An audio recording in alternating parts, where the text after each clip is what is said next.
right, parents, when you log in today and you go down to our course, you're of course going to go to the Wednesday folder. You're going to have your Wednesday slide in there.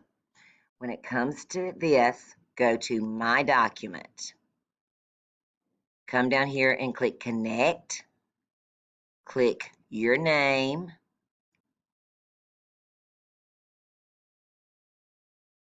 This is to connect our accounts.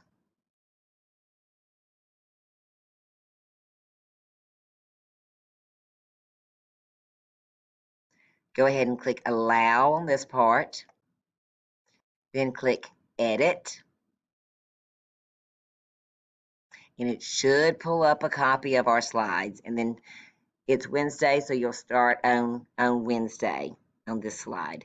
If this does not work or you have any problems, just send me a message and I will try to figure it out and help you the best I can. Thank you so much.